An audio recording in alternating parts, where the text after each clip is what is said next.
Earlier we looked at sampling distributions, which is these distributions of averages of SRSs of the population. Now we're going to look at what happens to that distribution, something about the shape and the standard deviation that are dictated by something called the Central Limit Theorem. First of all, let's talk about shape. The normal distribution is this great unimodal, symmetrical, awesome curve. The reason it's awesome is because it is so mathematically predictable that we can do lots of calculations on it. We can just type in a few numbers into our calculator and make a whole bunch of predictions. Most distributions, on the other hand, are like the Grim Reaper here. They are very jaggedy, they kind of have all these different shapes. Might be unimodal, maybe a second peak going on there. Might be symmetrical or maybe a little bit skewed.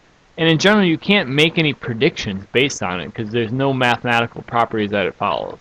So the normal distribution is this great perfect distribution, but most distributions don't follow that. If you have samples of, let's say, size 2, you take two values and average them together, your distribution, instead of that starting red line, might start to look more like this. On the low end, since you have two random values averaged together, you might get a few points down here, but more likely the lower end is going to be probably a little bit farther up. And same thing over here, the upper end is going to be a little bit lower.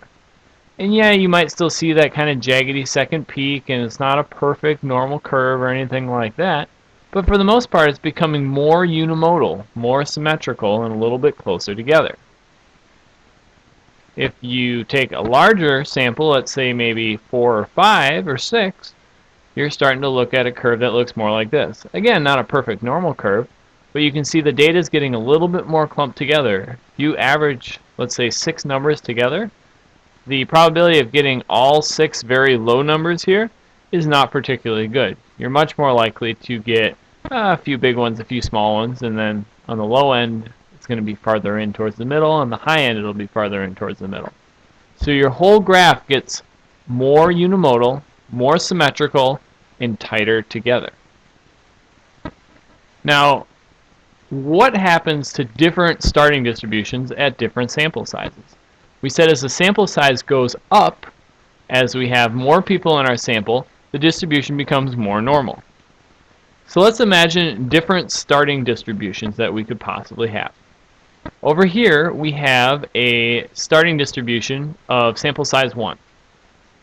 If your initial distribution, or if you only have a sample size of 1, your initial distribution better be a very, very normal curve. Because that way, your sampling distribution, if you're only picking one at a time, is going to look exactly the same. So you better have a very normal curve to start with. Now, if you get up to 5, 6, 7, 8, somewhere in there, your curve doesn't have to be perfectly symmetrical by any stretch of the imagination. You can have something that's, kind of unimodal and symmetrical. For the most part, it looks like something you could maybe hand draw a quick normal curve if you only had a half second to draw it. Because when you have that many people or values in your distribution, 6, 7, 8, it will turn into a reasonably skinny normal curve if you start out with something that looks pretty good. By the time you get up to sample size of 15 here, you can have start introducing some major skew into your distribution. It doesn't have to be all that great of a starting curve, and you can turn that into a nice normal curve. So again, the idea here is that the bigger the sample is, the more kind of jaggedy, skewed, cruddy your initial starting data can end up being, and you'll still end up with a normal curve. By the time you get out to like 25 or 30, your initial distribution can be some really crazy garbage. Throw that in, and the Central Limit Theorem is going to take these averages for you, and it's going to give you a really nice, thin, normal curve. Perfectly symmetrical, normal curve. And once you get up into the 40s, anything beyond that, you can give it almost pure garbage. As long as there's no major outliers, a sample size of 40, even honestly 30, is going to give you a pretty darn good normal curve to work with.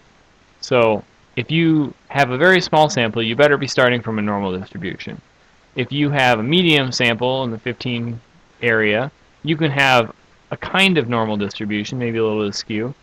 And by the time you get up to 30 and 40, it really doesn't matter what shape your starting distribution is, because the sampling distribution is going to form a nice normal curve.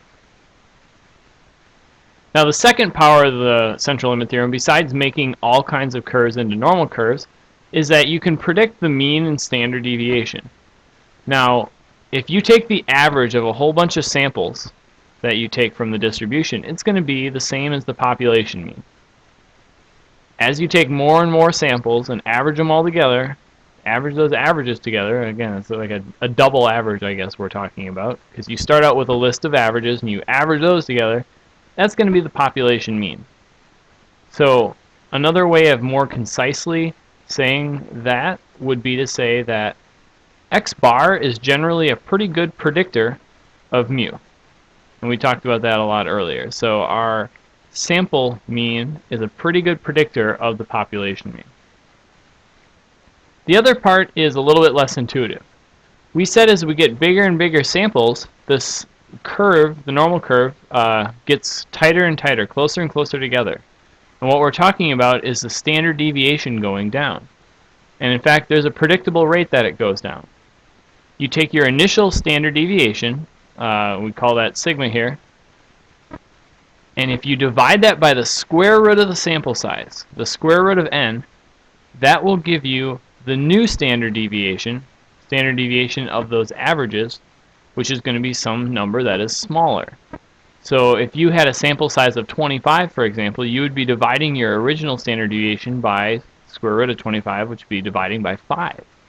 So even in a fairly small sample, you're really cutting down that standard deviation.